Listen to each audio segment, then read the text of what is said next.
Hej hopp, Max här. Idag ska vi ta en titt på ett vykort som jag fick i brevlådan från ett företag som heter Volt och som levererar mat hem. Jag tänkte att vi ska ta och se vad vi kan lära oss om just att skapa någonting som är unikt för företaget så att vi får kunderna att välja oss och inte någon annan. För det har Volt gjort ganska bra. Så jag tänkte att jag skulle dela skärmen med dig. Så vi drar upp den också så vi ser.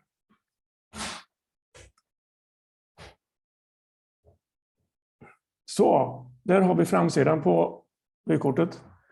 Och här finns det en hel del som kan bli bättre. För här är det bara bilder på en massa olika maträtter. Och sen så står det Volt. Här skulle jag göra något annat. Jag ska visa vad jag skulle göra om det var jag som hade gjort det här vykortet. Här är baksidan. Jag ska bara läsa igenom det så du ser det. Det står Volt. 3 Nacka. Beställ mat med Volt. Får din favoritmat levererad direkt till din dörr på under 3 minuter. Koden HEJANACKA75 ger dig 75 kronor i rabatt på ditt första köp med hemleverans. Registrera dig genom att ladda ner appen eller gå in på volt.com för att ta del av rabatten. För det första, Volt Nacka, varför det står det här uppe, det vet jag inte. Det kanske är någon test, det tror jag inte det. Så det skulle jag skippa helt.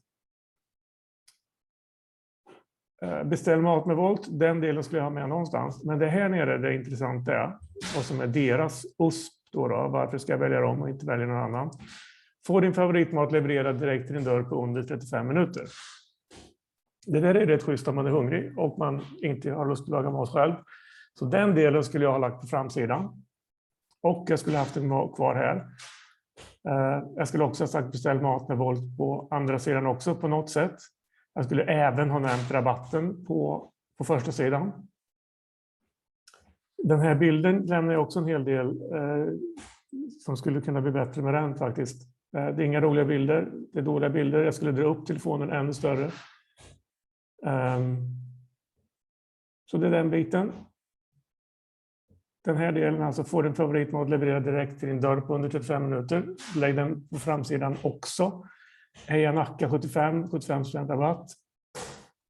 Ska också till framsidan. Och så kan man säga beställ mat med Volt på någonting på framsidan också. Och jag skulle ändra framsidan på den bilden också. Varför skulle jag göra det? Jo, om vi tittar på den första bilden, vilket jag inte får fram nu av någon konstig anledning. Vi gör så här då.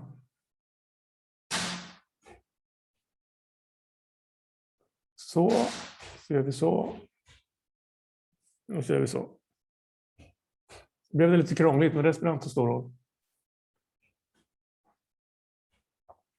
Varför skulle jag lägga till de här sakerna på framsidan också? Är inte det bara att upprepa och säga samma sak? Jo, det är klart att det är det. Men repetition är viktigt när det gäller marknadsföring. Och framför allt så vill jag att folk inte ska kunna missa det här erbjudandet och deras USP. Och om jag bara tittar på den här sidan och inte bryr mig om att vända på vykortet, då kommer jag aldrig att se det. Så det är därför. Så erbjudande, USPen och beställ mat med Volt, det ska vara på framsidan också. Enligt mina åsikter och min erfarenhet. Sen är det bra, de andra grejerna. Den här ger det 75% rabatt. Den har de ju gömt, så den kan jag missa. Den skulle jag trycka upp här någonstans. En stor splash. Eller i alla fall göra det syns ordentligt på telefonen. Eller göra en splash här nere där det står 75% rabatt så att jag inte kan missa det. Förutom det så tycker jag att deras USP är riktigt bra. Där kan man lära sig en hel del av. Så jag hoppas att du kan ta en funderare på vad det är som gör dig unik på det sättet och varför man ska välja just dig.